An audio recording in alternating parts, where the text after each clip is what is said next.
Haute-Garonne Magazine, le magazine du Conseil départemental de la Haute-Garonne. Bienvenue dans ce numéro 165 de Haute-Garonne Magazine pour mai-juin 2021. À la une, tourisme durable, randonnée en Haute-Garonne. Au sommaire de ce numéro 165 de Haute-Garonne Magazine pour mai et juin 2021. 3 questions à Georges Méric, président du conseil départemental de la Haute-Garonne. Le zapping. À la une. Le dossier. Tourisme vert, randonnée en Haute-Garonne. Près de chez vous. Décryptage. Expression politique. Culture et patrimoine. Ardite l'Occitan. L'agenda des sorties. Temps libre.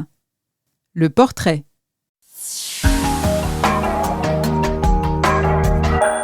Trois questions à Georges Méric, président du conseil départemental de la Haute-Garonne.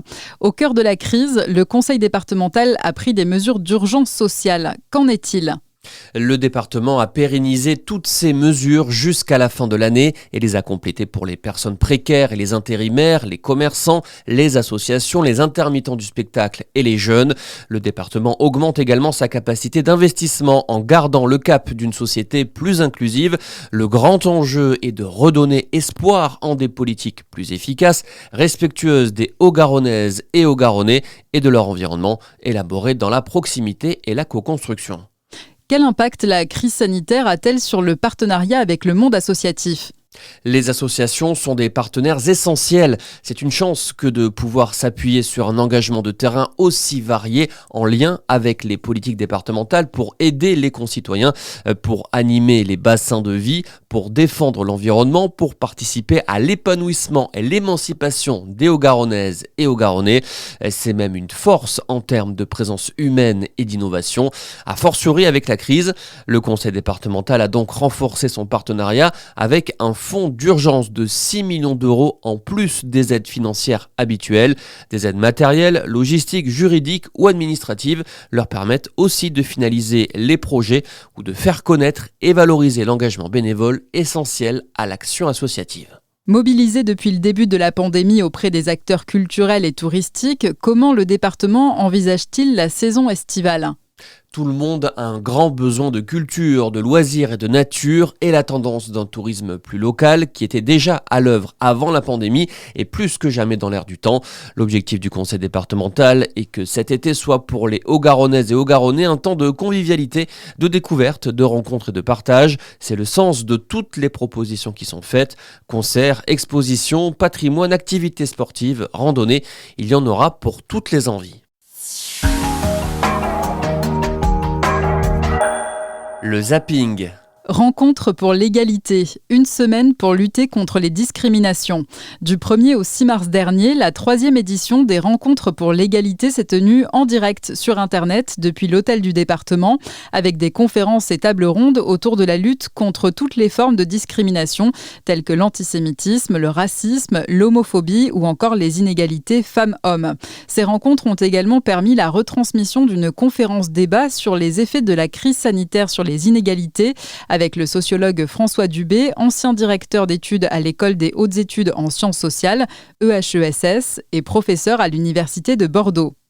Vidéo sur le sujet à voir sur cd31.net/mag165. Sur cette double page, plusieurs photos. On voit d'abord, autour de la conseillère départementale Marie-Claude Farcy et de la chercheuse Nadège Tenaillot, des jeunes lauréates de la bourse Initiative Jeunesse qui ont échangé sur les inégalités femmes-hommes. On voit également l'expert UNESCO sur la haine en ligne, Séraphin Alava, qui a participé à une table ronde sur le thème de l'héritage des luttes antiracistes. Également en photo, Jérémy Perrard, président de l'association Pride, et Florent Delacrosse, vice-président de Touwin. Ils ont participé à une table ronde consacrée à la LGBTQI+, phobie. On voit aussi l'historien Yanis Roder qui a animé une conférence débat sur le thème « L'universalisme pour faire reculer les extrémismes antisémites ». Également sur cette page, le sociologue François Dubé qui a livré son analyse sur le Covid comme accélérateur des inégalités et le conseiller départemental Vincent Gibert qui a participé à une émission diffusée sur Radio Occitania avec des associations pour parler de la lutte contre les discriminations. Vie étudiante. Partenariat renforcé avec le Crous. Alors que les étudiants sont particulièrement touchés par la crise sanitaire, le conseil départemental a signé le mois dernier une convention de partenariat avec les centres régionaux des œuvres universitaires et scolaires, Crous de Toulouse-Occitanie. L'objectif, renforcer les actions communes afin de soutenir les étudiants. Le Crous peut ainsi désormais instruire et attribuer les bons solidaires, dispositif créé par le département en avril 2020 pour faciliter les achats de première nécessité. Les demandes d'aide au titre du Fonds d'aide aux jeunes, FAGE, et du Fonds de solidarité logement, FSL, pourront être traitées en collaboration entre les deux entités. Enfin, cette convention permet de rapprocher le Crous et la maison départementale des adolescents pour faciliter le suivi socio-psychologique des étudiants en difficulté. Démocratie participative, le dialogue citoyen bat son plein. Le département a organisé les 6e rencontres du dialogue citoyen le 6 février dernier, dans un format à la fois numérique et participatif. Environ 250 personnes ont participé aux 17 ateliers thématiques, ainsi qu'à la visioconférence de Joe Spiegel. L'ancien maire de Kingersheim, de 1989 à 2020, a partagé son expérience sur le thème du renouveau de la démocratie participative, lui qui a fait de sa commune un véritable laboratoire en la matière. Vidéo à voir sur ce sujet sur cd31.net/mag165. Nouveau dispositif, des passes numériques pour lutter contre l'électronisme. Diminuer la fracture numérique, c'est l'objectif affiché des passes numériques, lancé en mars dernier par le département et cofinancé avec l'État. Calqués sur le modèle des tickets restaurants, ces passes permettent d'accéder à des ateliers de formation pour acquérir des compétences de base en matière de numérique. Dans un premier temps, 2000 carnets vont être distribués via les maisons départementales de solidarité ou les maisons départementales de proximité. Une vingtaine de structures associatives sont aujourd'hui labellisées passes numériques. Une quarantaine le seront d'ici l'été, dont plus de la moitié en zone rurale. Renseignez-vous auprès des maisons des solidarités ou d'une maison départementale de proximité. Plus d'informations sur haute-garonne.fr. Performance artistique, AZEC et Pixogé, graphes à 4 mains à la galerie 3.1. Dans l'attente de la réouverture des lieux culturels et pour célébrer le 3e anniversaire de la galerie 3.1, le graffeur toulousain AZEC, sollicité par le conseil départemental, a invité son comparse Pixogé à créer une fresque éphémère originale sur la vitrine de l'espace d'exposition. Entre lettrage stylisé et calligraphie, jeu de lumière et transparence, les deux street artistes ont joué la carte de la spontanéité tout en conjuguant leurs styles respectifs jusqu'à obtenir une œuvre inédite sur le thème de la liberté d'expression. Égalité femmes-hommes, une conférence éclairante sur le féminisme. Dans le cadre de l'égalité femmes-hommes, c'est plus qu'un jour, une série d'événements organisés en mars, en marge de la Journée internationale pour le droit des femmes. Le département a notamment reçu la philosophe et directrice de recherche émérite au Centre national de la recherche scientifique, CNRS, Geneviève Fraisse. Dans une conférence numérique organisée en partenariat avec le réseau Arpège, la spécialiste a proposé 3 perspectives contemporaines du féminisme. Pour retrouver une vidéo sur ce sujet, rendez-vous sur cd31.net/mag165. Vivre ensemble, création du Conseil départemental de la laïcité. Les élus départementaux ont voté en mars la création du Conseil départemental de la laïcité et des valeurs de la République. L'objectif, offrir la possibilité de réfléchir aux orientations et actions du département sur la question de l'affirmation des principes laïques, des valeurs universalistes et humanistes. Il sera notamment composé d'associations, d'enseignants-chercheurs et de représentants de collectivités. Ces missions, établir un rapport annuel sur l'état de la laïcité en Haute-Garonne et proposer des recommandations en matière d'action publique auprès du conseil départemental. Covid-19, le département s'engage pour amplifier la campagne de vaccination. Alors que le vaccin est la seule réponse efficace pour lutter contre l'épidémie de Covid-19 et ses variants, le conseil départemental a décidé de participer activement à la campagne de vaccination sur son territoire à travers plusieurs dispositifs. Une équipe mobile composée de professionnels de santé a ainsi été mise en place afin de faciliter la vaccination des personnes âgées volontaires vivant en résidence autonomie ou ne pouvant pas se déplacer. Afin d'assurer un maillage complet du territoire, le département et l'association des maires de France, AMF 31, ont proposé au préfet la création de 4 centres de vaccination supplémentaires à Lille en Dodon, Grenade-sur-Garonne, Montastruc-la-Conseillère et Noé.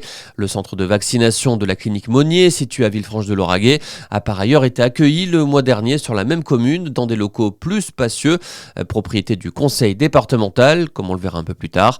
Par ailleurs, les pompiers du service départemental d'incendie et de secours 31, financés à 65% par le département, sont quant à eux mobilisés au centre de vaccination toulousain installé dans l'enceinte de l'ancien parc des Expos, ainsi que dans les vaccibus qui facilitent la vaccination dans les zones non couvertes par des centres, comme on le voit ici à Aspet. Événement. La forêt de Buzet dans tous ses états. Besoin de changer d'air sans changer de département? Rendez-vous à Buzet du 19 au 23 mai pour la nouvelle édition de la forêt de Buzet dans tous ses états. Des animations gratuites seront proposées pour faire découvrir au grand public toute la richesse de la faune et de la flore de cet espace naturel sensible de plus de 460 hectares situé au nord-est de Toulouse et propriété du conseil départemental. Des balades commentées seront ainsi organisées durant le week-end dans le respect des consignes sanitaires et sur inscription. L'occasion aussi de découvrir les 5 circuits de randonnée balisés ou organiser un pique-nique en famille. Plus d'informations sur haute-du6garonne.fr. Inclusion. Le musée de la résistance et de la déportation obtient le label Tourisme et Handicap. La garantie d'un accueil efficace et adapté pour les visiteurs en situation de handicap, c'est ce à quoi peuvent s'attendre les visiteurs du musée départemental de la résistance et de la déportation qui a reçu le label national Tourisme et Handicap en début d'année. Les 2 médiateurs du musée sont ainsi formés pour accueillir des personnes en situation de handicap lors de visites guidées. Dans le cadre des travaux de rénovation de l'établissement, l'accessibilité a été renforcée, notamment pour les personnes à mobilité réduite et les personnes sourdes ou malvoyantes. À la une, le département encourage le bénévolat. Une grande enquête menée en 2020 auprès des associations a fait émerger un besoin crucial, favoriser l'engagement bénévole. Une cellule de conseil à la vie associative a été créée et des ateliers de formation mis en place. Plusieurs dizaines de visages apparaissent sur la plateforme Zoom en ce mardi après-midi. Le QG de l'atelier a été installé au sein de la Maison des Territoires, mais les participants, responsables associatifs, bénévoles ou salariés, sont en visio, Covid oblige. Ce rendez-vous est le 2e volet d'une série de 3 ateliers de formation initiés par la cellule de conseil à la vie associative, créée en septembre 2020 par le conseil départemental. Le but, répondre aux attentes du monde associatif. Celles-ci ont été identifiées l'an dernier suite à une consultation de ces acteurs. 1200 contributions au total qui ont fait émerger 3 besoins majeurs: former et accompagner les bénévoles, identifier les motivations à s'engager dans le bénévolat et apprendre à mutualiser davantage les compétences, le matériel et les locaux. La préoccupation d'aujourd'hui est claire, recruter de nouvelles bonnes volontés, car les associations en manquent, et faire en sorte que leur engagement soit pérenne. Une nécessité impérieuse quand on sait que les bénévoles constituent la force vive de 94% des structures interrogées. Une réflexion collective est alors menée pour savoir comment agir sur les freins à l'engagement, tels que le manque de temps ou encore la crainte de ne pas avoir les compétences requises. Avec cet atelier dense et constructif, la cellule de conseil à la vie associative atteint donc l'un de ses objectifs, encourager l'échange de bonnes pratiques entre acteurs associatifs. Mais sa mission ne s'arrête pas là et s'inscrit dans une ambition plus large, celle d'accompagner au quotidien les associations. L'idée est par exemple de leur apporter un appui technique pour la constitution d'une demande de subvention, répondre à une question juridique ou tout simplement les orienter vers les bons interlocuteurs au sein du département. Différents services de la collectivité sont en effet en lien direct avec les associations et sont impliqués dans cette démarche de soutien. Une mobilisation générale, en somme, pour que vive le monde associatif. Quelques mots de Jean-Jacques Mirassou, vice-président en charge des sports, de l'éducation populaire et des anciens combattants. Le mouvement associatif est très fort en Haute-Garonne, mais d'après les résultats de la concertation menée par le département sur le sujet, on constate un essoufflement du bénévolat. Or, sans bénévoles, il n'y a pas d'association et dans notre société où règne le chacun pour soi, le rôle des associations en tant que créateurs de liens sociaux est indispensable. L'utilité du bénévolat doit donc être reconnue publiquement car il contribue au quotidien à former des citoyens. La crise sanitaire accentue les difficultés et le conseil départemental doit aujourd'hui plus que jamais être un facilitateur de proximité pour accompagner les acteurs associatifs dans leur démarche. Sur cette double page, plusieurs photos. Les restos bébés à Toulouse, atelier de formation avec la cellule de conseil à la vie associative et puis l'association Partageons les jardins à Ginestous. Témoignage. Et vous, pourquoi êtes-vous bénévole ? Isabelle Hédin, 61 ans, bénévole au sein du théâtre Le Fil à Plomb. Pour s'engager dans le bénévolat, il faut trouver une cause dans laquelle on croit. Moi, c'est le théâtre. J'ai envie de me rendre utile pour le défendre parce que je considère que la vie culturelle est essentielle. Mon autre motivation est la dimension humaine. Je m'occupe de l'accueil, je suis derrière le bar ou à la billetterie, je fais entrer les gens dans la salle. Chaque soir est une occasion pour échanger avec des gens nouveaux issus de différents milieux et que je n'aurais pas forcément rencontrés en dehors du théâtre. C'est très enrichissant. Daniel Cavaillé, 74 ans, bénévole auprès du Service international d'appui au développement, SIAD. Le SIAD accompagne les porteurs de projets économiques et durables sur le continent africain. En tant que bénévole, mon rôle est de participer à cet accompagnement, notamment dans le domaine agricole dans lequel j'exerçais. Ce que je trouve intéressant, c'est que l'on intervient en appui pour du conseil ou de la formation. On ne fait pas à la place d'eux.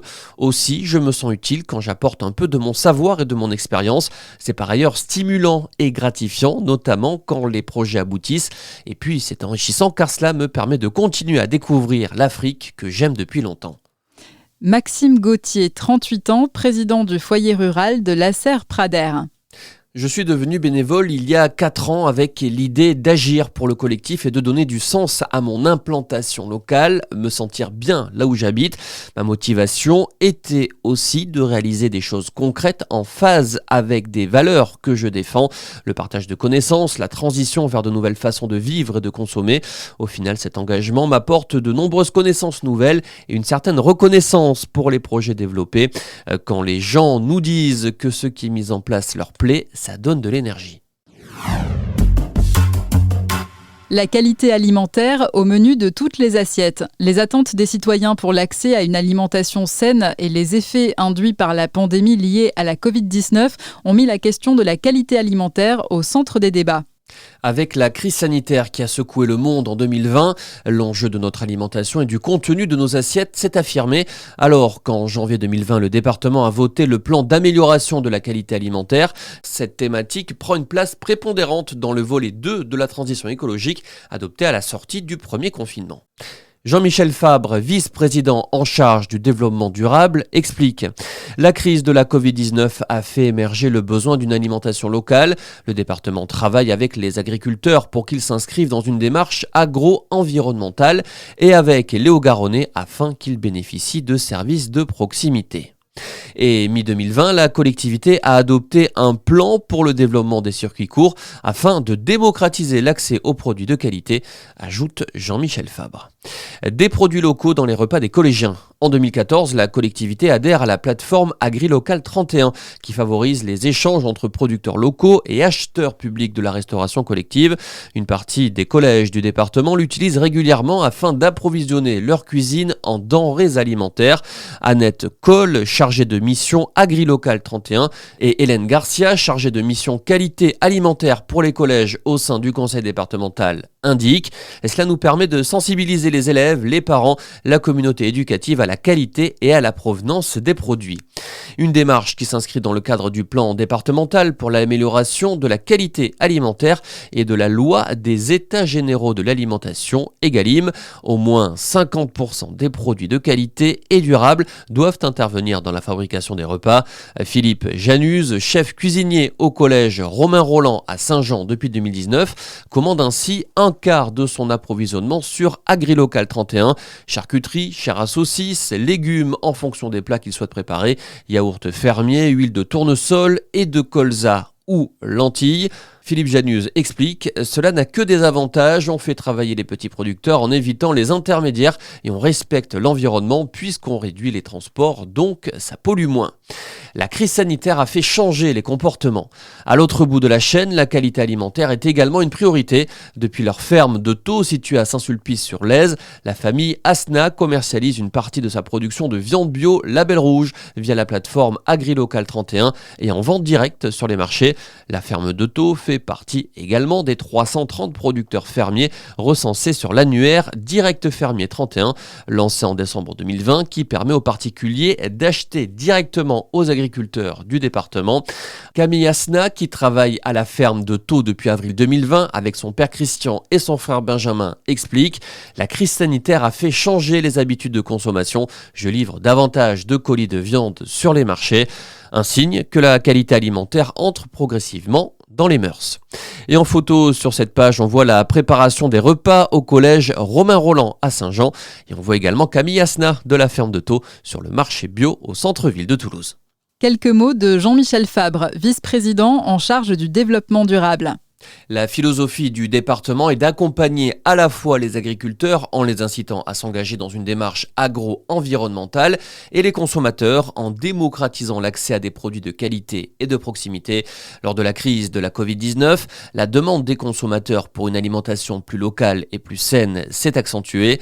La diversité de la Haute-Garonne, territoire rural et urbain, rend possible cette solidarité territoriale bénéfique à tous grâce à des dispositifs comme les circuits courts, Direct Fermier 31 ou AgriLocal 31. Zoom, ce que fait le conseil départemental. Un plan qualité alimentaire afin d'améliorer la qualité des produits utilisés pour produire les repas servis aux collégiens, développer le bio et les circuits courts et lutter contre le gaspillage alimentaire. La valorisation des produits sous signe d'identification de l'origine et de la qualité. Agneau des Pyrénées, vin de Fronton, ail violet de Cadour, haricots Tarbet, Gascogne des Pyrénées ou porc noir de Bigorre. Direct Fermier 31, un annuaire de vente directe des producteurs de Haute-Garonne, marché, vente à la ferme, association pour le maintien de l'agriculture paysanne, AMAP. AgriLocal 31, une plateforme de mise en relation des producteurs locaux et des acheteurs publics de la restauration collective. Des manifestations auprès de l'assiette valorisant les produits locaux de qualité et de saison dans les services de restauration des collèges ou auprès de la ferme qui met en relation des producteurs locaux et des acheteurs. Le dossier. Tourisme vert, randonnée en Haute-Garonne. Comme un retour à l'essentiel, la pandémie que nous vivons depuis plus d'un an bouleverse notre quotidien, nos modes de vie, nos modes de consommer. Et si nous en profitions pour transformer durablement notre logiciel pour un mode de vie plus durable, moins connecté aux écrans et plus connecté à la nature, c'est la feuille de route portée par le département dans le cadre de sa stratégie de développement touristique et qui a fait du tourisme vert et de l'itinérance douce un des axes prioritaires de son action. En témoignent les aménagements réalisés pour favoriser la randonnée pédestre ainsi que les parcours cyclables dans toute la Haute-Garonne. En photo sur cette page, on voit une descente en trottinette entre le Mourtis et Saint-Béat. Découvrez la Haute-Garonne au naturel. Avec l'émergence du tourisme durable, le département développe des itinéraires de découverte du territoire au rythme de la nature. À pied, à vélo, à cheval ou en canoë, découvrez la Haute-Garonne autrement. Alors que nous vivons dans un monde ultra connecté où tout semble aller toujours plus vite, le slow tourisme nous invite à mettre notre quotidien sur pause. Si le principe existe depuis une vingtaine d'années, il est aujourd'hui de plus en plus plébiscité par les touristes. Mais de quoi parle-t-on au juste ? Selon Jacinthe Bessière, enseignante-chercheuse à Toulouse, le tourisme lent a émergé comme une contre-tendance pour compenser une vie urbaine en quête de repères, marquée par la promiscuité et la rapidité. La destination n'a plus beaucoup d'importance. C'est le chemin parcouru, à pied, à vélo, à cheval ou en bateau, qui donne du sens aux vacances, précise Jacinthe Bessière, qui est enseignante-chercheuse au Centre d'études et de recherche Travail, Organisation, Pouvoir, CERTOP, UMR 5044, Centre national de la recherche scientifique, CNRS, et à l'Institut supérieur du tourisme, de l'hôtellerie et de l'alimentation, ISTIA, à l'Université de Toulouse Jean Jaurès. Ce phénomène de tourisme lent s'amplifie avec la crise sanitaire. La sociologue prévient, on ne peut pas encore dire aujourd'hui si ce tourisme autrement, plus pacifié, va perdurer dans le temps, mais je crois que les territoires ont ici une opportunité à saisir afin de développer des pratiques plus durables. Dans son schéma départemental de développement touristique pour la période 2019-2023, le Conseil départemental a justement fait du tourisme durable le fil conducteur de sa stratégie. L'enjeu est à la fois économique pour préserver l'emploi local, mais aussi humain pour préserver la qualité de vie et la biodiversité. Le déploiement d'itinéraires doux s'est ainsi imposé avec la création en 2017 du GR 861 Via Garona qui permet de relier Toulouse à Saint-Bertrand-de-Comminges à pied, la restructuration de l'itinéraire Jacquère-Conques-Toulouse, la rénovation de la véloroute V80 Canal des Deux-Mers ou encore l'aménagement cyclable des 200 km du parcours cyclable Transgarona qui relie la ville rose aux sources de la Garonne dans le Val d'Aran en Espagne. Maryse Veza-Baronia, vice-présidente en charge du tourisme, précise « De très nombreuses initiatives sont en cours avec l'appui des acteurs locaux pour créer un vrai maillage et faire de la Haute-Garonne une destination reconnue de l'itinérance douce. » Mais si la Haute-Garonne compte de nombreux circuits de randonnée, encore faut-il les connaître.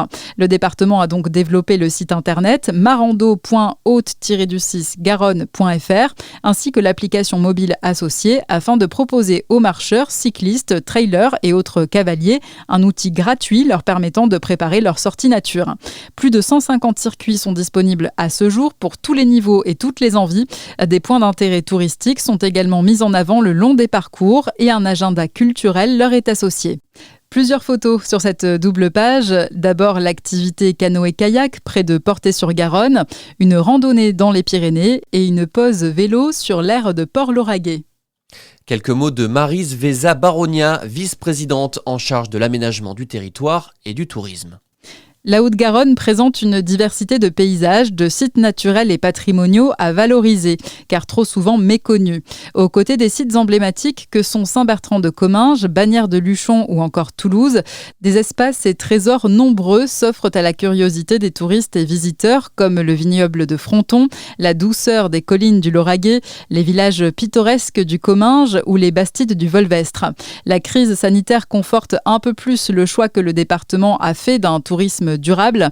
Ainsi, la collectivité a fait de l'itinérance douce un axe important de découverte des richesses locales, itinéraires pédestres comme la Via Garona, la partie haut-garonnaise de Conques-Toulouse ou itinéraires cyclables avec la Transgarona, la voie du Piémont pyrénéen ou l'animation en partenariat du Canal des Deux-Mers à vélo. Bon plan. Pour soutenir les acteurs touristiques locaux touchés par la crise sanitaire, le département a adopté un plan de solidarité pour les Haut-Garonnaises et Haut-Garonnais qui se décline en 3 actions. Une nuit offerte pour l'achat de une nuitée, une activité offerte dès l'achat d'une activité, 31 € offerts dès 2 lieux visités. Informations et réservations sur haute-garonne-tourisme.com, offre sous certaines conditions. À pied, à vélo, à cheval, le plein d'idées de balade. La forêt de Buzet. À pied, niveau facile, boucle, durée 1h12, 4,1 km, dénivelé 34 mètres. Pour découvrir les trésors de cet espace naturel sensible de 460 hectares, il existe plusieurs circuits empruntant tour à tour des portions de sentiers balisés, des dessertes de parcelles et des chemins d'exploitation forestière. Ils sont chacun identifiés par un symbole tout au long de la promenade. On peut par exemple se laisser guider sur le circuit Libellule au départ du parking nord, de mare en forêt, de forêt en prairie. Cette balade familiale vous mènera jusqu'à la maison de la biodiversité, un outil pédagogique qui permettra de sensibiliser petits et grands au milieu naturel et à leur préservation. La rigole de la plaine, balade à vélo de niveau intermédiaire, aller-retour, durée 2 heures, 14,4 km, dénivelé 49 mètres. Creusée au XVIIe siècle, la rigole de la plaine prend le relais de la rigole de la montagne, qui amène l'eau de la montagne Noire vers le lac de Saint-Ferréol pour acheminer l'eau du lac vers le canal du Midi. Pour découvrir ce système d'alimentation hydraulique, imaginé par Pierre-Paul Riquet sous Louis XIV et sans lequel le canal du Midi n'aurait jamais pu exister, l'idéal est d'emprunter le chemin de halage qui comprend une piste cyclable de 14 km. L'itinéraire serpente à travers le Lauragais sous une voûte de verdure, mais attention, il présente de forts dénivelés. GR 861 Via Garona, de Rieux-Volvestre à Casères. Balade à pied de niveau intermédiaire. Étape du GR 861, durée 3h30.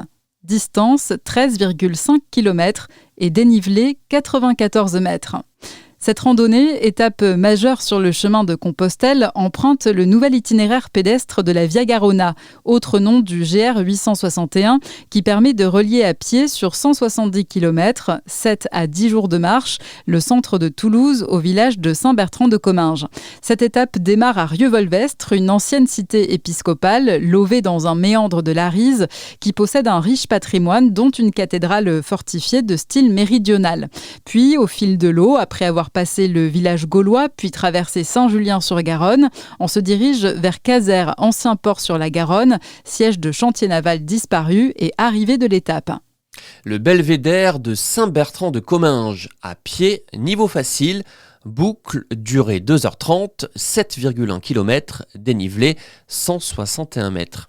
Ce parcours alliant nature et histoire permet aux marcheurs de tous âges d'admirer la cité médiévale, classée au patrimoine mondial de l'humanité par l'UNESCO, sous tous les angles. Les sentiers boisés offrent en effet des vues panoramiques tant sur la vallée de la Garonne que sur Saint-Bertrand-de-Comminges, notamment sa majestueuse cathédrale Sainte-Marie. L'occasion également de découvrir la ville basse et ses fermes commingeoises, mais aussi la basilique Saint-Just de Valcabrère ou encore la ville antique Lugdunum Convenarum, dont les vestiges, théâtres, thermes constituent le clou de la randonnée. Boucle d'Enmoran, balade à cheval de niveau facile, une boucle d'1h30 de 6,3 km. Dénivelé 83 mètres. Cette variante pour cavaliers de la randonnée pédestre du même nom offre de la bosse d'Enmoran aux berges du canal du Midi un vaste panorama sur la vallée de l'Hers. L'occasion également de découvrir le village d'Aiguevive et son château, ou encore l'écluse double du Sanglier, pittoresque ouvrage architectural situé sur le canal du Midi et inscrit au monument historique. Préparez vos itinéraires à l'avance avec marando.haute-garonne.fr. Envie d'une balade qui mette à l'honneur la nature et le patrimoine haut-garonnais? Rendez-vous sur le site internet marando.haute-garonne.fr ou sur l'application mobile Marando Haute-Garonne. Il ne reste plus qu'à se laisser guider. On commence par définir son moyen de locomotion, pied, cheval, vélo ou VTT, puis on choisit le niveau de difficulté et ou la durée, le dénivelé, la longueur, etc. Il ne reste plus qu'à sélectionner une zone géographique du département et c'est parti. Le site fait immédiatement le tri parmi quelques 150 circuits. Il suffit alors de cliquer sur la randonnée choisie pour accéder à toutes les informations pratiques qui peuvent se consulter hors ligne. Ce qu'ils en disent. Adeline Galasso, présidente du club de cyclotourisme de l'Union et membre du comité départemental de cyclotourisme 31, affilié à la Fédération française de cyclotourisme. J'ai toujours fait du vélo en loisir et quand mes enfants ont grandi, au début des années 2000, je me suis inscrite au club de cyclotourisme de l'Union parce qu'on y pratique le vélo sans compétition. J'ai littéralement appris à faire du vélo, à me servir des vitesses par exemple afin que ce ne soit pas trop dur ou encore à gérer l'effort. J'ai ainsi pu grimper des cols comme celui du Tourmalet. Je me suis également investie dans la promotion du cyclotourisme auprès des femmes qui étaient peu nombreuses il y a 20 ans à pratiquer cette activité. J'organise ainsi chaque année des sorties destinées aux cyclistes féminines sur 2 jours pour leur faire découvrir les joies du vélo itinérant en Occitanie. Le cyclotourisme offre une grande liberté, c'est vraiment le meilleur moyen pour voyager tout en gardant un contact privilégié avec la nature. En septembre dernier, j'ai réalisé toute seule le trajet Toulouse-Strasbourg à vélo par des petites routes, une expérience tellement enrichissante que je recommence cet été pour aller dans le Cotentin. Marc Châtonnet, accompagnateur en montagne, gérant de Pyrénées Exploration. J'ai grandi en partie dans les Pyrénées, dans la maison de mes grands-parents, face au sommet du Cagira. Et je suis devenu accompagnateur en montagne pour partager ma passion pour cet environnement, sa faune et sa flore. Le Comminges est un site à proximité directe de Toulouse où les richesses naturelles sont insoupçonnées. J'aime faire connaître aux personnes que j'accompagne en toute sécurité et pour tous les niveaux des secteurs qui sortent des sentiers battus autour d'Aspet, Arbas, Mel ou Luchon. La crise sanitaire a accentué la demande de tourisme vert de la part de petits groupes d'amis et de familles qui veulent vivre un moment de partage en lien direct avec la nature, comme un retour à l'essentiel. Je propose par exemple un petit séjour avec une nuit dans une cabane où je partage des anecdotes au coin du feu qui a beaucoup de succès. Sylvaine Chapelan, guide conférencière à la Maison de la Haute-Garonne, en charge notamment du service de location de vélos en partenariat avec Paulette Bike de juin à août à Port-Lauragais. Nous avons démarré la location de vélos en 2019. Ce service est né d'un besoin puisqu'on nous demandait souvent, à l'accueil de la Maison de la Haute-Garonne, si on louait des vélos. C'est ainsi que nous avons mis en place un partenariat avec Paulette Bike qui dispose de plusieurs points de location de vélos le long du canal du Midi. L'avantage pour les cyclistes est qu'il est possible de louer un vélo à la journée à Toulouse, par exemple, le rendre à Port-Lauragais après avoir fait une pause pique-nique au bord du canal et repartir en train depuis la gare d'Avignonnet-Lauragais qui est située à seulement 2 km d'ici. L'autre avantage est que le circuit est facile, sécurisé et ombragé. Nous bénéficions d'ailleurs du label Accueil Vélo qui garantit la qualité des services le long d'itinéraires cyclables. L'été dernier, nous avons enregistré une hausse spectaculaire de 63% de la fréquentation. Après le déconfinement, les gens avaient besoin de prendre l'air. Pour contacter la Maison de la Haute-Garonne gérée par le comité départemental du tourisme, 05 61 81 41 03. Colette Tessier, présidente de l'association Amitié Loisirs de Toulouse. J'ai toujours aimé marcher pour me ressourcer, mais ce n'est qu'à l'âge de 50 ans que j'ai découvert la randonnée itinérante sur le GR10. C'est une excellente façon de bouger sans faire souffrir son corps, tout en étant chaque soir dans un lieu différent. La pratiquer au sein d'une association permet de garder du lien social, de brasser différentes générations, différentes personnalités. En rejoignant il y a quelques années le comité départemental de la randonnée pédestre, j'ai par ailleurs découvert la complexité du processus qui mène à la création d'un chemin de randonnée. Le fameux GR 861 Via Garona nous a beaucoup occupés. J'ai effectué des relevés GPS et j'ai participé au balisage des 173 km dans les deux sens. Ce qui m'a plu par-dessus tout, ce sont les échanges avec les riverains. Tous ne voyaient pas forcément ce sentier d'un bon œil, mais aujourd'hui, ils sont nombreux à se rendre compte de ses atouts, notamment pour faire vivre leur territoire.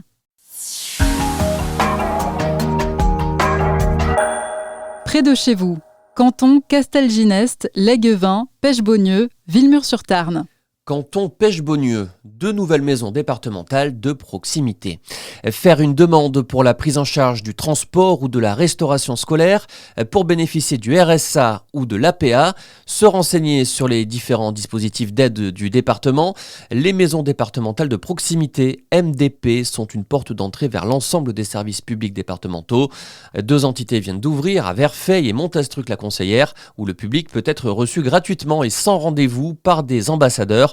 Leur rôle, informer, conseiller, mais aussi accompagner les usagers dans leurs démarches administratives.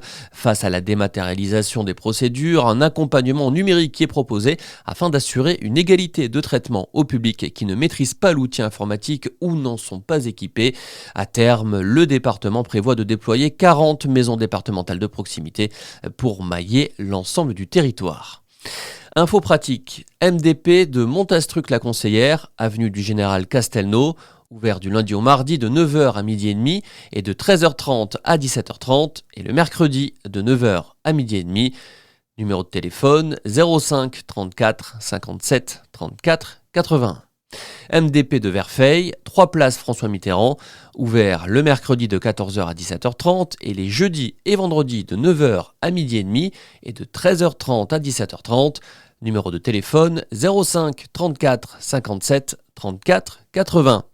Et en photo sur cette page, on voit le président du conseil départemental Georges Méric en visite dans les maisons départementales de proximité de Verfeil et Montastruc-la-Conseillère. Canton Pêche-Beaunieu, un robot broyeur pour les agriculteurs. Comment débroussailler des zones difficiles d'accès ? La coopérative d'utilisation de matériel agricole CUMA, Pyrénées Espace d'Innovation, PEI, a trouvé la solution avec l'utilisation d'un robot broyeur téléguidé qu'elle a pu acquérir avec le soutien du département. Une démonstration de cet équipement innovant qui permet de rendre des chemins accessibles ou des terrains à nouveau exploitables a été réalisée à Pêche-Beaunieu le 10 mars dernier. Il peut être mis à la disposition des agriculteurs ou forestiers adhérents à cette CUMA. Canton Pêche-Beaunieu, paysanne des coffrets gourmands version circuit court. Symboliquement, leur projet a été lancé le 8 mars dernier, à l'occasion de la Journée des droits des femmes. 6 agricultrices du secteur de Verfeil souhaitent en effet donner un coup de projecteur aux initiatives féminines dans leur branche professionnelle. On les voit ici en photo. Leur idée, proposer des box, une nouvelle chaque saison, composée de leurs différents produits, frais ou transformés. Cécile, Cathy, Marion, Isabelle, Lola et Emeline se sont rapprochées pour mettre sur pied cette formule gourmande. Isabelle Martel, elle-même maraîchère, détaille: nous avons eu envie de faire quelque chose ensemble et il se trouve que nos productions se complètent très bien. À ses côtés, pour former l'association paysanne, une apicultrice, une éleveuse de brebis, une céréalière et 2 autres maraîchères et arboricultrices. Des produits de saison. Soutenues par le conseil départemental, elles ont notamment été accompagnées par Karine Barbossa, conseillère agro-environnement du département, sur l'aspect juridique de leur démarche. Concrètement, ces box d'une valeur de 49 € se commandent en ligne. Isabelle énumère: elles se retirent en différents lieux, dans nos fermes, des marchés, des entreprises de la banlieue toulousaine. Leur contenu varie bien sûr à chaque période. Dans celle du printemps, on retrouvait notamment de la tome de brebis, du miel, des biscuits sablés, des aromatiques, etc. La composition de la prochaine, qui sera disponible le 21 juin, sera connue mi-mai sur leur site. Plus d'informations sur paysanne.fr. En direct des cantons. Castelginest, opération éco-pâturage. Le 7 mars dernier, 500 brebis des Pyrénées ont transhumé du château de Launaguet vers l'espace naturel sensible du domaine de Font-Beaux-Arts. Vaste prairie de 12 hectares pour 2 semaines de pâturage. Une opération aux multiples bénéfices. Elle favorise l'installation des éleveurs en mettant à leur disposition de grands espaces herbeux en attendant les estives et favorise également l'entretien de la prairie tout en préservant et en assurant le développement de nombreuses espèces de plantes et d'insectes caractéristiques de l'ENS. Canton, Blagnac, Plaisance du Touche, Toulouse 7, Tournefeuille. Canton Tournefeuille, mixité sociale, ça marche au collège. Campé au cœur d'un quartier résidentiel de Tournefeuille, le collège Léonard de Vinci fait partie des 11 établissements qui participent depuis 2017 au plan d'amélioration de la mixité sociale mis en place par le département. Au départ, une dizaine d'élèves issus de quartiers politiques de la ville à Toulouse ont intégré les classes de 6e de l'établissement. Ils sont aujourd'hui 75 sur un total de 704 collégiens répartis dans tous les niveaux. Ilana, 15 ans, originaire de Bellefontaine, se souvient des premiers temps. J'appréhendais car c'est un secteur que je ne connaissais pas et il y avait le trajet en bus à faire toute seule. Mais je me suis habituée, je me suis fait des amis et j'ai amélioré mes résultats scolaires. Ce bilan positif, c'est aussi celui de l'équipe enseignante, à l'instar de François Cobert, professeur d'histoire-géographie. Au départ, certains élèves ont eu besoin d'une attention particulière, notamment dans l'organisation du travail, mais au fil des années, j'ai constaté des progrès. Et même si certains freins demeurent, les collégiens sont globalement tirés vers le haut. François Cobert indique « La mixité permet aux élèves de confronter leurs idées, dépasser les préjugés. Voici aussi l'intérêt de ce projet. » Carline Sorbello-Diouf indique « Nous faisons en sorte de proposer des activités favorables au mélange et à la rencontre. Pour la principale, l'enjeu est clair, contribuer à la société de demain en aidant chaque collégien à porter sur l'autre un regard différent. » Article à lire en intégralité sur haute-du6garonne.fr. En photo sur cette page, le collège Léonard de Vinci à Tournefeuille qui participe au plan d'amélioration de la mixité sociale dans les collèges. Canton Toulouse 7, Haute-Garonne Solidarité, une nouvelle plateforme pour répondre à la hausse des demandes sociales. Face à l'augmentation des demandes sociales de la part de publics toujours plus nombreux, fragilisés par la crise sanitaire dans le département, la collectivité a ouvert le 15 mars à Colomiers une plateforme téléphonique Haute-Garonne Solidarité. Ce nouveau service vient en complément des maisons des solidarités MDS sur le premier accueil téléphonique pour les demandes d'accès aux droits et de bons solidaires. Depuis le début de l'année 2021, 80 000 appels par mois sont enregistrés au sein des 30 MDS du département. Georges Méric, président du département, explique « L'objectif de cette plateforme est de faciliter le contact des Hauts-Garonnais avec le conseil départemental. Lutter contre le non-recours. » Audrey et Asma, assistantes sociales au département, expliquent. On accueille les gens par téléphone, on fait le point sur leur situation, leurs demandes et on les oriente vers les MDS s'il y a besoin d'un accompagnement. Alors que les demandes de la part de nouveaux publics, intérimaires, étudiants, etc. sont en augmentation, Christelle Duplantier, responsable de la plateforme Haute-Garonne Solidarité, espère que la création de ce nouveau service permettra également de lutter contre le non-recours. Plus d'informations au 05 34 33 47 47 ou par mail sur solidarité au pluriel @cd31.fr. Et en photo sur cette page, on voit le président du conseil départemental Georges Méric et le vice-président en charge de l'action sociale, enfance et famille Arnaud Simion en visite dans les locaux de la plateforme. Canton Blagnac. Un nouveau collège à Beauzelle en 2022. Le futur collège de Beauzelle ouvrira ses portes à la rentrée 2022.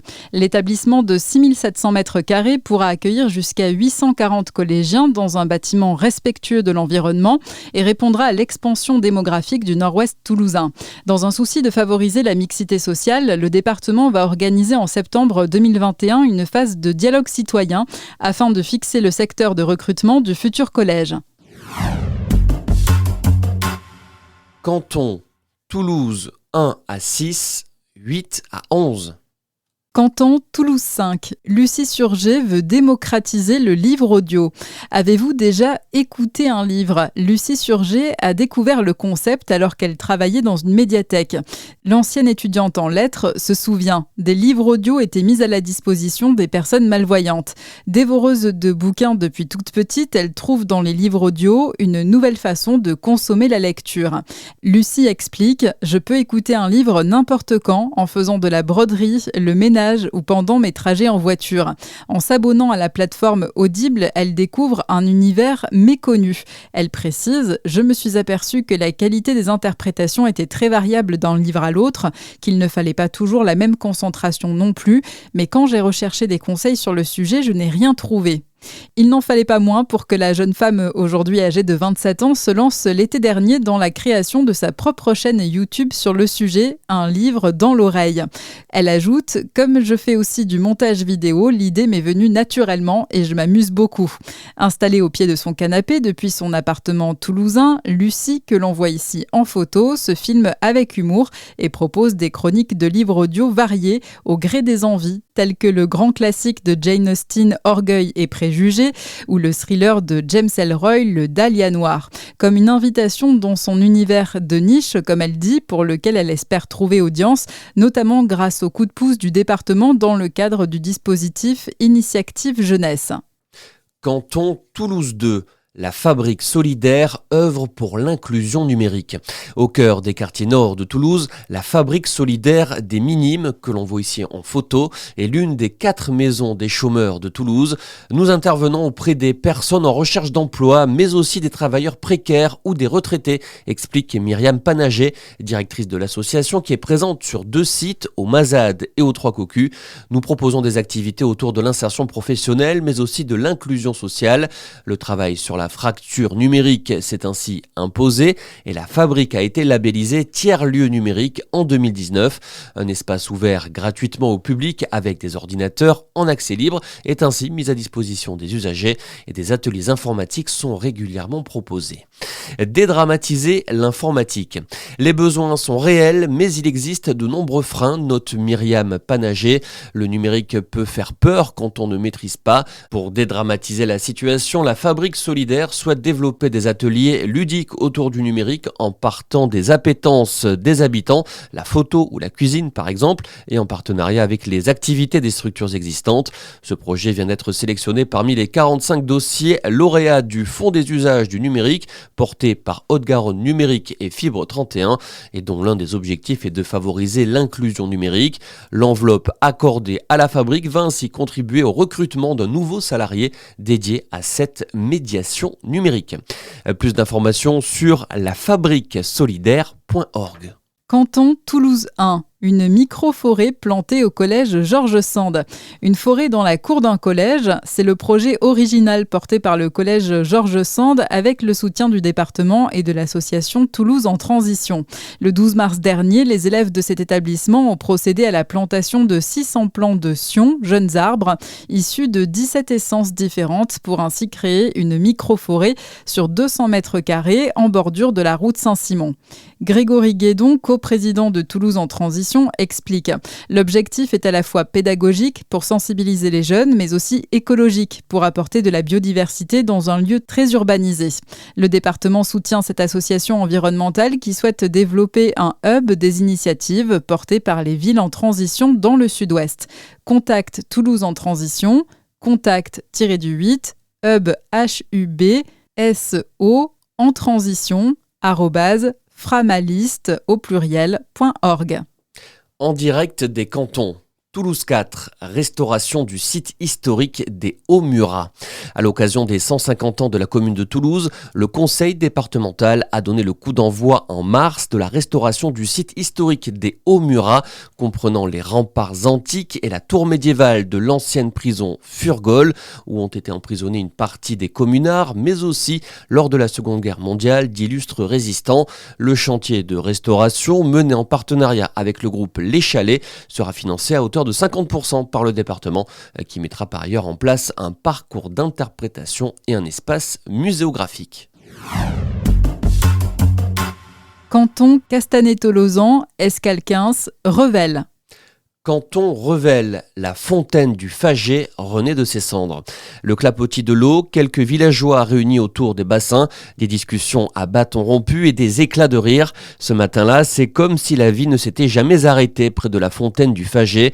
Ce serait oublié qu'en 1973, suite à un violent orage, une coulée de boue a tout dévasté, enfouissant pour longtemps le puits et le lavoir. Il a fallu la pugnacité d'une poignée d'irréductibles fagetois amoureux du patrimoine pour mettre au jour les vestiges et reconstruire. Jacques Sanson, membre de l'association Les Compagnons de la Mémoire, explique: depuis 2017, une vingtaine de bénévoles viennent chaque 4e samedi du mois apporter leur aide et ou leur matériel pour restaurer ce qui fut le tout premier réseau social du village.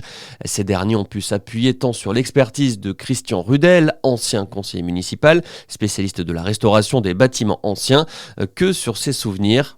Nous n'avions pas de photos, mais je me souviens très bien avoir accompagné ma mère au lavoir qui a été utilisé jusque dans les années 60, dit-il, en bonne voie d'achèvement après 4 ans de travaux, subventionné à hauteur de 9 000 € par le conseil départemental. La fontaine devrait devenir une halte fraîcheur très appréciée des villageois et des randonneurs. À lire en intégralité sur haute-garonne.fr. Et on voit en photo sur cette page un bénévole qui participe à la renaissance de ce patrimoine. Canton Revel, le centre de vaccination s'agrandit à Villefranche-de-Lauragais.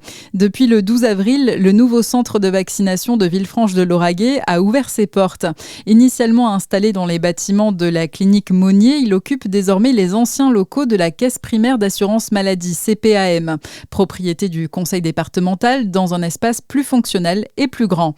Son ouverture répond à la mobilisation de la collectivité aux côtés de l'État pour accélérer et faciliter la vaccination dans le département. Lors de la visite du site, le premier jour de son ouverture, le président du conseil départemental, Georges Méric, s'est félicité. Ici, nous pouvons désormais multiplier par 4 la capacité de vaccination et étendre éventuellement les créneaux au samedi et dimanche. De son côté, Michel Dutèche, président de la communauté professionnelle territoriale de santé, CPTS du Lauragais, en charge de la gestion du nouveau centre, estime que 940 personnes peuvent y être vaccinées toutes les semaines. Sur une surface de 140 mètres carrés, la structure dispose d'un espace d'accueil, de 3 salles de vaccination et d'une salle de surveillance où les patients qui ont reçu une injection attendent quelques minutes avant de rentrer à leur domicile. À tour de rôle, 30 médecins et 20 infirmières volontaires se relaient tous les jours du lundi au vendredi afin d'assurer le bon fonctionnement du centre de vaccination. On voit en photo sur cette page le président du conseil départemental Georges Méric en visite au nouveau centre de vaccination. Information, centre départemental de vaccination, avenue de Fontasse. Ouvert de 8h à midi et de 13h à 17h du lundi au vendredi. Rendez-vous au 0800 54 19 19. Canton Escalquens, une maison départementale de proximité ouvre à Nailloux. Le 19 mars dernier, le président du conseil départemental a visité les locaux de la nouvelle maison départementale de proximité MDP qui a ouvert à Nailloux. Georges Méric indique, face à la suppression des services publics au cœur des communes, le département apporte ici une réponse concrète aux besoins des habitants de la Haute-Garonne. Des ambassadeurs y informent et accompagnent gratuitement les publics dans leurs démarches administratives et ou numériques, avec notamment à Nailloux une aide plus spécifique concernant les demandes faites à la maison départementale des personnes handicapées, MDPH 31. Maison départementale de proximité, 2 avenue Saint-Léon à Nailloux, téléphone 05 62 71 63 55, ouvert du lundi au vendredi de 9h à midi et demi et de 13h30 à 17h30. En direct des cantons Castanet-Tolosan et Escalquens. Point d'étape du projet de rêve La Beige Escalquens. Développer les mobilités douces, c'est l'objectif du projet de réseau express vélo Rêve, d'une longueur de 5 km situé entre La Beige et la gare d'Escalquens, dont la livraison est prévue pour fin 2025. Le département mène actuellement une concertation sur cet axe de circulation à haut niveau de service dédié aux usagers du vélo. Une réunion de restitution de ces travaux s'est tenue en visio en mars avec le président du conseil départemental Georges Méric et des conseillers départementaux Jean-Michel Fabre et Julien Klotz.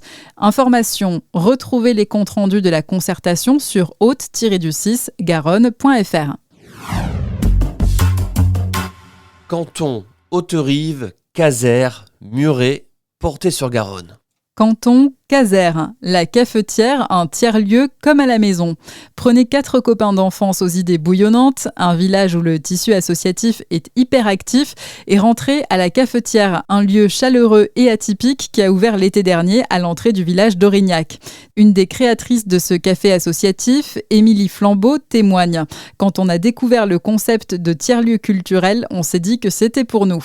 Ce café associatif bénéficie du soutien du conseil départemental à travers notamment le label Comme à la maison. Concerts, spectacles, conférences, soirées contes, ateliers yoga ou tricot, la programmation se veut riche et variée. Et la fermeture du lieu pour raisons sanitaires n'aura pas raison de l'enthousiasme de la 50aine de bénévoles adhérents à l'association qui envisage déjà d'agrandir le lieu pour créer un espace de coworking et un autre dédié à la réparation de vélos. Canton Muret, des collégiens découvrent l'envers du décor du cinéma. Saviez-vous qu'en secouant une paire de gants en cuir, on pouvait imiter le bruit d'un vol d'oiseau? Qu'en frottant une bouillotte remplie d'eau sur un mur, on entend un pneu qui dérape?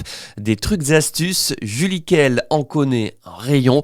Cette experte en bruitage pour le cinéma en a dévoilé quelques-uns lors d'un atelier proposé à des élèves de 5e du collège Louise Apollin à Muret, comme on le voit ici en photo. Éveiller la curiosité artistique. L'intervenante de l'association La Trame explique « Le bruitage est une porte d'entrée ludique vers le monde du cinéma. Ça permet d'intéresser les jeunes à des œuvres auxquelles ils ne seraient pas forcément sensibles, comme Mon oncle de Jacques Tati. » C'est justement l'objectif du parcours d'éducation à l'image Collège au cinéma, mis en place par le département en partenariat avec le Centre national du cinéma, la DRAC Occitanie, l'Éducation nationale et Cinéphole 31. Bien que le dispositif ait dû s'adapter aux conditions sanitaires, les salles de cinéma ayant dû fermer leurs portes, plus de 2300 collégiens haut-garonnais sont inscrits cette année à ce parcours. Grâce à l'atelier bruitage, Amel, 13 ans, aura envie de tendre davantage l'oreille la prochaine fois qu'elle verra un film. « Je ne pensais pas qu'on pouvait faire de la pluie juste avec nos doigts », dit-elle après avoir imité un orage sur un film d'animation en tapant des mains sur ses genoux. Pour sa professeure de français, c'est l'occasion de sortir du contexte scolaire classique. Ce parcours clé en main me donne l'occasion d'éveiller l'esprit critique et la curiosité de mes élèves, atteste Solène Paillet. C'est très enrichissant. À voir sur cd31.net/mag165. Canton Haute-Rive. Des jeunes passent à la radio pour tenter de décrocher un job. Bonjour, je m'appelle Farid, j'ai 20 ans et je recherche un emploi dans la restauration collective. Je suis Marie-Lou, j'ai 19 ans et je souhaite travailler dans le milieu équestre. Depuis le mois de mars, Radio Galaxy diffuse des CV audio enregistrés par des jeunes en recherche d'emploi ou de stage. Une idée originale pour se démarquer sur l'impitoyable marché du travail proposé en lien avec l'antenne de carbone de la mission locale Haute-Garonne. Marjorie Pochet, responsable de cette antenne, explique « Chaque année, nous accompagnons plus d'1 millier de jeunes âgés de 16 à 26 ans qui sont sortis du système scolaire. L'objectif du projet Un emploi sur Galaxy est d'envisager la recherche d'emploi de manière ludique. Pour Julie Zucchiati, conseillère en insertion professionnelle qui anime ces ateliers proposés dans le cadre de la garantie jeune, il s'agit aussi pour les jeunes de travailler leur confiance en eux et ça marche. À 19 ans, Savannah a quitté le lycée avant d'obtenir son bac et n'arrive pas à décrocher un entretien d'embauche dans le secteur de la petite enfance. Elle avance, sans diplôme, c'est très compliqué. Grâce à la mission locale, j'ai appris à faire mon CV et à mettre en avant mes qualités, mais surtout, je me sens soutenue. Pour écouter les podcasts, rendez-vous sur radiogalaxy31.com/profil au pluriel -du6 jeunes au pluriel. En direct des cantons. Haute-Rive, une nouvelle usine d'eau potable à carbone. La première pierre a été posée le 24 mars dernier en présence des conseillers départementaux Maryse Veza-Baronia et Sébastien Vincini. À Carbone, les syndicats mixtes de l'eau et de l'assainissement de la Haute-Garonne et de l'Ariège ont officiellement lancé le chantier de construction d'une nouvelle usine de production d'eau potable. Le projet va permettre de remplacer les installations vétustes de l'usine actuelle située en zone inondable tout en augmentant les capacités de production. Canton Bagnères-de-Luchon, Saint-Gaudens. Canton Saint-Gaudens, à Montrégeau, des collégiens participent à des ateliers du midi. Vous avez 20 minutes pour trouver un moyen de sortir de la pièce, sinon la Garonne va déborder. Sur un fond sonore imitant le bruit de l'eau qui coule, une poignée d'élèves du collège Bertrand Laralde de Montrégeau participent ce midi-là à un escape game, comme on le voit ici en photo. Entre énigmes et casse-tête, tous se prennent au jeu sous le regard amusé de Fanny Malfondé. Cette assistante d'éducation a eu l'idée d'animer un atelier de création d'un escape game pour occuper les collégiens entre midi et 2. Une dizaine d'élèves de 6e ont ainsi participé à son élaboration. Ça permet de les responsabiliser et de développer leur imaginaire, estime l'animatrice. Ça nous occupe et on rigole bien, renchérit Swan. On pourra refaire, réclament en chœur les participants après avoir réussi à sortir du jeu en moins de 20 minutes. Développer des valeurs citoyennes. Cette activité est proposée dans le cadre des ateliers du midi, un nouveau dispositif proposé par le conseil départemental pour favoriser la mise en place d'animations lors de la pause déjeuner dans les collèges haut-garonnais. Suite à un appel à projet lancé en septembre dernier, 39 ateliers portés par 15 collèges ont été retenus. Les 2 heures de pause méridienne sont très longues pour les élèves, ça leur laisse le temps de faire un peu n'importe quoi dans la cour, reconnaît Mireille Penn, principale du collège de Montrégeau. Les ateliers du midi leur permettent de s'occuper en développant des valeurs humanistes et citoyennes. L'établissement envisage d'ailleurs de recevoir l'école des droits de l'homme prochainement. Canton Bagnères-de-Luchon. Festival de Luchon, des thèmes forts mis à l'honneur. Objectif atteint pour la 23e édition du Festival des créations télévisuelles de Luchon, dont le département est partenaire. Malgré un format inhabituel, entièrement en distanciel, la nouvelle équipe aux commandes avait pour ambition de marquer les esprits avec une programmation audacieuse. Emmanuelle Aymar, la nouvelle présidente que l'on voit ici en photo, indique « Notre volonté était de redynamiser l'événement en mettant l'accent sur l'originalité des projets, c'est-à-dire en proposant des films que l'on n'a pas l'habitude de voir sur les chaînes de télé. » Un choix qui a visiblement séduit les spectateurs, 33 séances virtuelles, fiction, séries, web-séries, documentaires ont réuni chacune jusqu'à 200 spectateurs pour un total de 5000 connexions durant le festival. Tout comme le jury, présidé cette année par la comédienne Aïssa Maïga, le jury fiction, et la productrice et créatrice de costumes Rosalie Varda, le jury documentaire, qui a récompensé des films au thème fort. Le cas de Comme des reines de Marion Vernoux, Pyrénées d'or de la meilleure fiction unitaire, qui aborde la question de la prostitution chez les adolescentes, ou Il est elle, prix du meilleur scénario sur la question de la transidentité. Retrouvez l'ensemble du palmarès sur festivaldeluchon.tv. Canton Bagnères-de-Luchon. La pêche À la pêche, en Haute-Garonne. Saviez-vous qu'il y a environ 60 000 pêcheurs en Haute-Garonne pour un terrain de jeu de plus de 2000 km de cours d'eau? Norbert Dalphin, le président de la Fédération départementale de pêche et de protection du milieu aquatique de la Haute-Garonne, se réjouit. Notre territoire est dans le top 3 des départements français avec l'Isère et la Saône-et-Loire en nombre d'adhérents. Depuis Arbas, dans le Comminges, où la pêche à la truite bat son plein depuis le 13 mars, lui et le directeur de la fédération, Olivier Placereau, ont rappelé le rôle essentiel des pêcheurs. Il poursuit, il ne s'agit pas seulement d'une association de loisirs, puisque nous avons une mission d'intérêt général dans le champ de la protection des cours d'eau. À ce titre, la Fédération de la pêche 31 travaille en lien étroit avec le département dans le cadre du projet de territoire Garonne-Amont pour la préservation de la ressource en eau.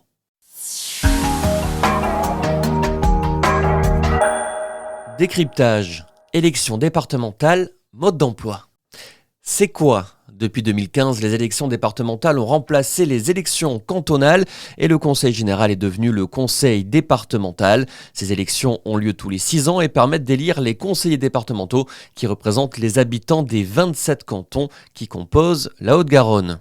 Sur cette page, une carte, on voit quelques exemples de cantons: Castelginest, Léguevin, Blagnac, Tournefeuille, Plaisance-du-Touche, Cazaires, Saint-Gaudens, Bagnères-de-Luchon, Villemur-sur-Tarn, Pêche-Beaunieu, Toulouse, Revel, Haute-Rive, Escalquins, Castanet-Tolosan, Portet-sur-Garonne, Muret. C'est qui? Les élections départementales ont la particularité d'être un mode de scrutin binominal mixte majoritaire à 2 tours. Chaque canton est donc représenté par 2 personnes élues, une femme et un homme, qui siègent à l'Assemblée du Conseil départemental et votent les décisions proposées par l'exécutif. En Haute-Garonne, il y a 54 conseillères et conseillers départementaux à élire. Leurs suppléantes et suppléants doivent également être représentés par binôme paritaire. Le président du Conseil départemental est quant à lui élu au suffrage universel indirect. Ce sont les conseillers départementaux qui élisent leur président. C'est quand? Les élections départementales auront lieu les dimanches 20 et 27 juin prochains. Initialement programmées en mars dernier, elles ont été repoussées en raison de la crise sanitaire. Elles se tiendront en même temps que les élections régionales. C'est comment? Les conseillers départementaux forment l'Assemblée départementale. Elle se réunit au minimum une fois par trimestre au cours des sessions publiques. La commission permanente est composée d'une partie des conseillers départementaux, le président, 15 vice-présidents, 2 secrétaires, un rapporteur du budget et 13 membres. Toutes les sensibilités politiques y sont représentées. Elle gère les affaires courantes du département et se réunit une fois par mois. C'est pourquoi les élus départementaux décident de la mise en place de politiques publiques liées aux compétences de l'institution. Les principales missions du conseil départemental sont les solidarités humaines, protection de l'enfance, autonomie des personnes en situation de handicap et des personnes âgées, soutien à l'insertion, aide au logement, etc. L'aménagement équilibré du territoire, développement des mobilités, accès au numérique, soutien aux communes, etc. La transition écologique, développement de l'agro-environnement, protection de la biodiversité, gestion de la ressource en eau, etc. Et l'éducation, gestion des collèges, soutien aux jeunesses, etc. Le département intervient aussi pour soutenir l'accès à la culture pour tous, au développement de la pratique sportive ou encore le tourisme. Bon à savoir, les assemblées départementales sont les seules instances démocratiques totalement paritaires.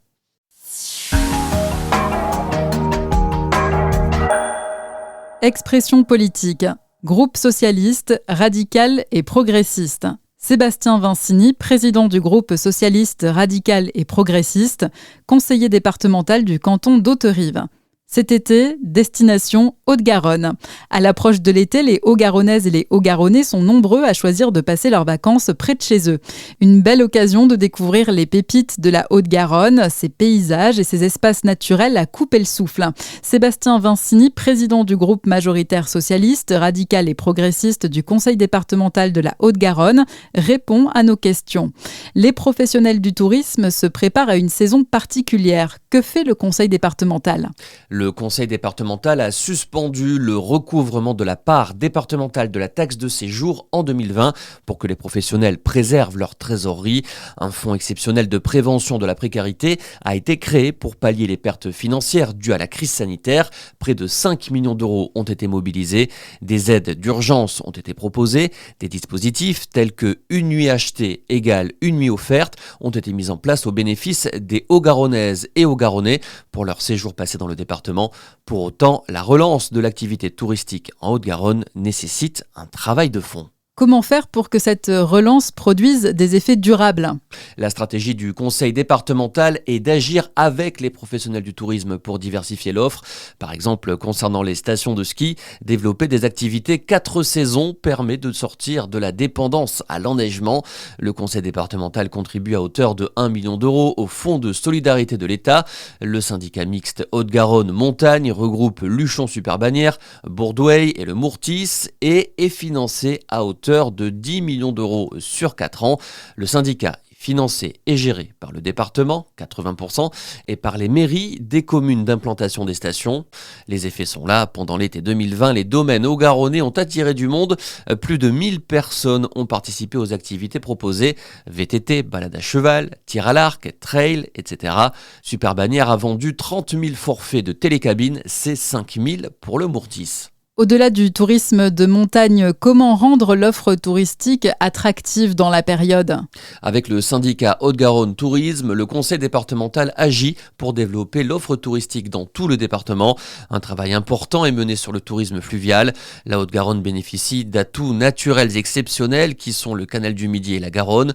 Le canal du Midi est inscrit au patrimoine mondial de l'UNESCO. Le département agit pour sa protection et sa mise en valeur, notamment en entretenant les plantations et la piste cyclable. Le département se mobilise également pour la mise en valeur des produits du terroir haut-garonnais à travers le no-tourisme. Et concernant les musées ? Il est certain que les Haut-Garonnaises et les Haut-Garonnais repousseront les portes des musées départementaux dès que cela sera possible. Le conseil départemental gère directement de nombreux lieux à découvrir. Musée de l'Aurignacien, Château de la Réole, la Galerie 3.1, Musée de la Résistance et de la Déportation, Musée archéologique départemental, Centre culturel des Olivetins, etc. C'est une vraie richesse. Comment concilier préservation des atouts naturels de la Haute-Garonne et tourisme ? Le tourisme vert est la solution pour concilier ces deux objectifs. Le conseil départemental de la Haute-Garonne développe des chemins de randonnée à emprunter à pied, à vélo et même à cheval. Le parcours Trans-Garona relie la Haute-Garonne à l'Espagne. La Via Garona permet de marcher entre Toulouse et Saint-Bertrand de Comminges en longeant la belle Garonne. Tout un ensemble de mesures est ainsi prévu par le schéma de développement touristique départemental 2019-2023. L'idée est de proposer des circuits respectueux de l'environnement aux touristes pour découvrir des sites et paysages parfois inconnus alors qu'ils sont situés à 2 pas de chez nous. Dans cette perspective, le département mène un travail commun avec la métropole de Toulouse et les offices de tourisme à travers le dispositif Destination Haute-Garonne. 5 circuits de visite sont proposés aux touristes.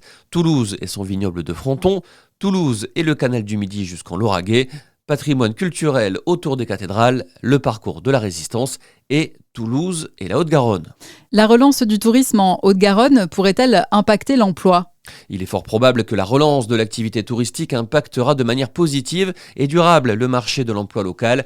Le tourisme est en effet une activité majeure pour la bonne santé économique du département. Concrètement, 1 euro dépensé dans les remontées mécaniques représente 7 euros dépensés dans les hôtels, les restaurants, les commerces locaux, etc.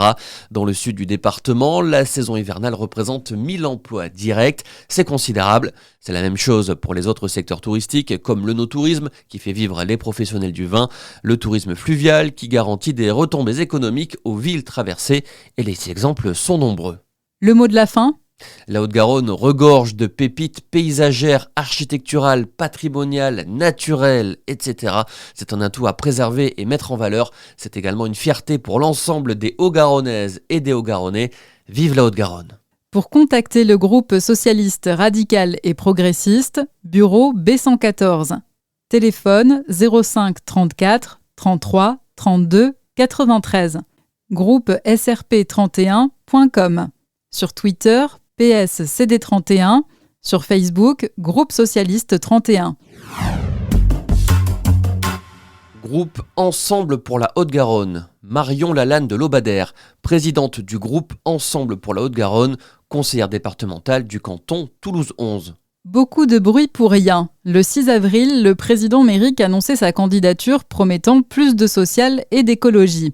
Comment le croire ? Depuis 6 ans, nous alertons la majorité socialiste sur son manque d'ambition. Le conseil départemental exerçant tout juste ses compétences obligatoires. L'écologie est la grande sacrifiée de ce mandat. Le social se fait à minima, mais la communication à maxima. La réalité, manque de moyens pour les MDS, la maison des adolescents et le social, manque d'anticipation pour les collèges, écologie se limitant à la loi, transformation d'aides essentielles en aides moins efficaces mais permettant une meilleure com. Le territoire mérite mieux. Il est temps d'une alternance sur le fond comme sur la forme. Pour contacter le groupe Ensemble pour la Haute-Garonne, bureau B242, téléphone 05 34 33 33 11 et 05 34 33 33 12.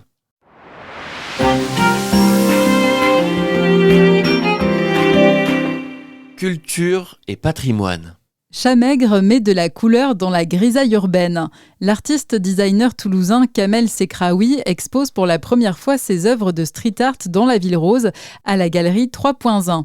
À partir du 17 juin, les curieux sont invités à découvrir Des formes et la ville, une immersion dans l'univers poético-coloré de Chamègre.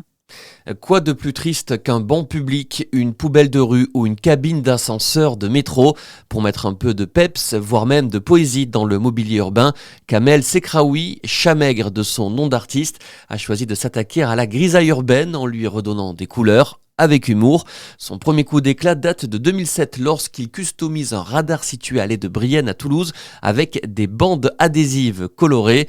L'artiste explique « Mon objectif, donner le sourire aux gens avec des choses toutes simples en cassant les codes ». Il récidive en 2011 avec des pixels multicolores qu'il colle sur un radar du pont de l'Alma à Paris, puis en 2015 où il en recouvre un autre route de Narbonne à Toulouse avec des Legos. Exposition gratuite. Graphiste de formation, l'artiste toulousain laisse son grain de folie s'exprimer librement au fil des années et se spécialise avec son agence KLD Design dans l'embellissement d'espaces extérieurs. Tout s'est un peu fait par accident, mais avant tout à l'envie, poursuit-il.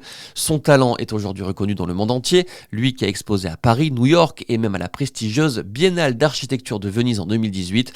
À partir du 17 juin, Chamègre proposera une exposition inédite et gratuite à la galerie 3.1 du conseil départemental, située en plein centre-ville de Toulouse, en partenariat avec l'agence numéro Z, avec Des formes et la ville. Il invite les visiteurs à déambuler dans une rue forum, jalonnée par ses œuvres, où il questionne la place de l'art dans l'espace public. Info pratique du 17 juin au 28 août à la galerie 3.1, 7 rue Jules Chaland à Toulouse. Téléphone 05 34 45 58 30, du mardi au vendredi de 10h à 17h et le samedi de 12h à 18h. Entrée gratuite, port du masque obligatoire. Et on voit en photo le Toulousain Kamel Sekraoui dans son atelier situé à Montaudran. Zoom, la liberté d'expression s'écrit sur les bancs des collèges.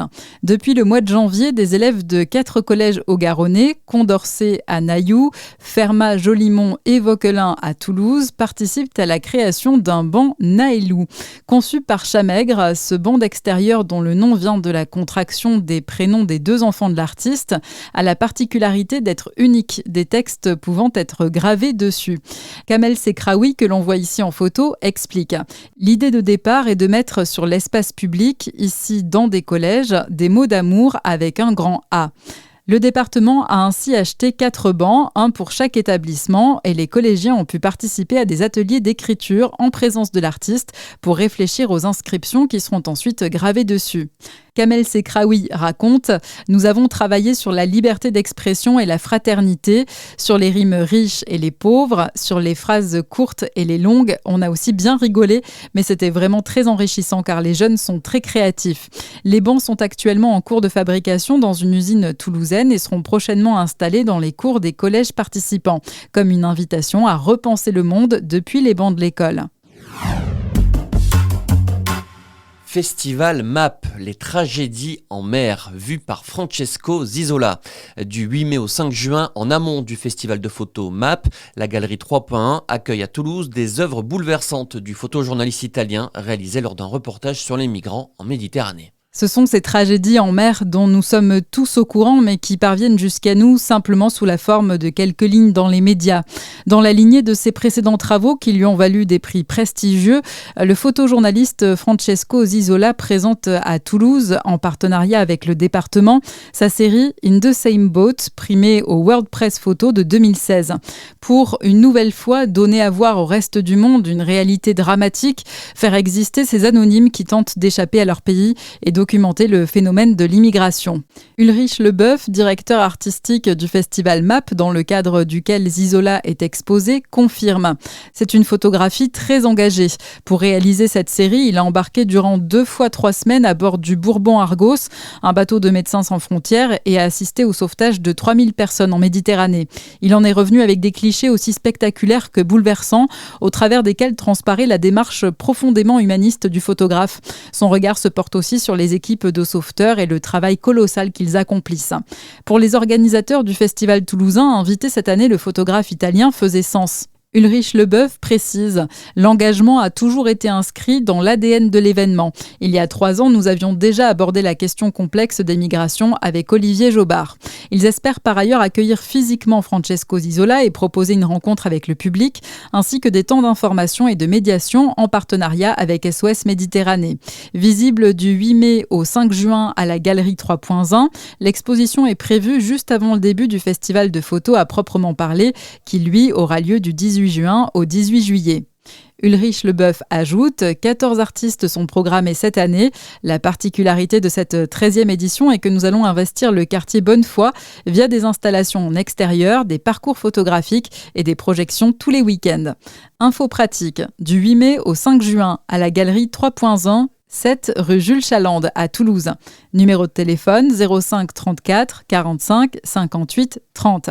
Du mardi au vendredi de 10h à 17h et le samedi de midi à 18h. Entrée gratuite, port du masque obligatoire. Plus d'informations sur map-6 photo.fr. Zoom, Grand Prix, MAP, Conseil départemental.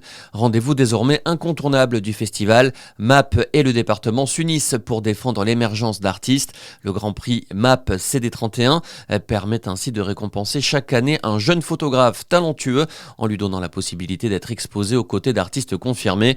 Pour cette édition, le thème de l'appel à hauteur qui s'est déroulé en février et mars dernier était l'amitié, le clan, la famille, comme un clin d'œil au nécessaire besoin de resserrer les liens affectifs en cette période de crise sanitaire. Le lauréat de cette édition est le photographe italien Ciro Battiloro pour sa série en noir et blanc intitulée Sanita, consacrée à un quartier de Naples. Il saisit avec humanisme l'effervescence, la joie et les douleurs de ses habitants. Déodat de Sévérac, le lauragais au cœur. Compositeur et musicien de haut vol, Déodat de Sévérac est resté fidèle à son lauragais natal où il voit le jour en 1872. À l'occasion des 100 ans de sa mort, de nombreuses manifestations sont prévues dans les prochains mois pour lui rendre hommage. Il y a des terres et des paysages qui dessinent durant l'enfance notre patrimoine intérieur. Ce fut le cas pour Déodat de Sévérac, né à Saint-Félix-Lauragais, dont l'œuvre est inspirée de cette terre natale. Issu d'une famille de la noblesse et bercé dans un univers artistique, le jeune Déodat grandit dans une demeure imposante qui donne toujours aujourd'hui sur la place principale du village. À quelques pas de là, il y a aussi le château de Saint-Félix-Lauragais qui offre un panorama sans égal sur la vallée et fait partie du paysage que le musicien chérit. Déodat est un contemplatif, résume Jean-Jacques Cuben, chanteur d'opéra et directeur artistique du festival dédié aux compositeurs. Enfant, il adore se promener dans les champs alentours, observer le soleil et la nature. Un buste de Déodat de Sévérac a d'ailleurs été érigé en 1924 au pied des remparts du château, face aux Pyrénées. On voit d'ailleurs ici ce buste en photo. Ami de Ravel et de Picasso. La réputation et le succès de Déodat de Sévérac ont pourtant largement dépassé les terres occitanes. Après le Conservatoire de Toulouse, il intègre en 1896 la Schola Cantorum à Paris, où sa musique puissante fait des étincelles. Il fréquente les grands salons, on le compare à Ravel, il est l'ami de Picasso, mais la majorité de son œuvre d'essence impressionniste rappelle son attachement à ses racines. Exemple avec cette suite pour piano, Le Chant de la Terre, ou cette autre suite en Languedoc. En 1907, il revient même s'installer à Saint-Félix-Lauragais, après qu'il a écrit un mémoire intitulé « La centralisation et les petites chapelles musicales ». Il s'oppose à cette idée qu'aucune carrière artistique n'est possible en dehors de Paris, explique Jean-Jacques Cuben. Il pense qu'il existe une force culturelle dans chaque région, un potentiel artistique qui n'est pas exploité. Moderne et anticonformiste, Déodat de Séverac s'installe finalement à Céré, dans les Pyrénées-Orientales, en 1910, au pied du massif du Canigou qu'il aime tant. Il y vivra jusqu'à sa mort, le 24 mars 1921, à seulement 48 ans. Du 25 juin au 25 septembre, exposition Midi Rhapsody, la musique de Déodat en lumière, à la Bibliothèque d'études et du patrimoine à Toulouse. Dans le cadre du festival Déodat de Séverac, de nombreux concerts sont prévus cet été. Programmation sur festival-du-6 Déodat-6 2-6 séverac.fr.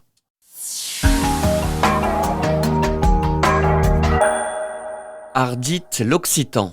Les outils d'apprentissage de l'O-Congrès de la Lingua Occitana. En 10 ans, l'Institut scientifique a développé de nombreux outils numériques afin de permettre au plus grand nombre d'apprendre l'occitan. Créé en 2011 à Bordeaux, l'O-Congrès permanente de la Lingua Occitana se définit comme une institution scientifique et morale à caractère académique indépendante, selon Gilbert Mercadier, son président, que l'on voit ici en photo. Ses membres lui ont fixé plusieurs missions. Gilbert Mercadier détaille produire des outils linguistiques en occitan à destination des usagers, notamment les jeunes, et participer à la recherche scientifique autour de la langue occitane et gérer la norme. L'O-Congrès a mis en place très tôt des outils numériques répondant à la demande des personnes souhaitant apprendre ou perfectionner l'occitan, dictionnaire français-occitan et occitan-français, atlas toponymique ou correcteurs orthographiques sont plébiscités par les visiteurs puisque chaque année le site locongrès.org enregistre 400 000 connexions. L'occitan, c'est branché, lance Benoît Dazéas, directeur de l'O-Congrès permanente de la Lingua Occitana, qui met en avant la coopération de l'institution dans le domaine de la recherche et de l'innovation sur la langue occitane. L'institution coopère également avec des collectivités, dont le département de la Haute-Garonne, afin de faire avancer ses travaux. Ainsi, dans les années à venir, l'O-Congrès va s'attacher à développer de nouveaux outils innovants, comme la reconnaissance vocale, des outils destinés aux malvoyants et un grand dictionnaire, tout en occitan.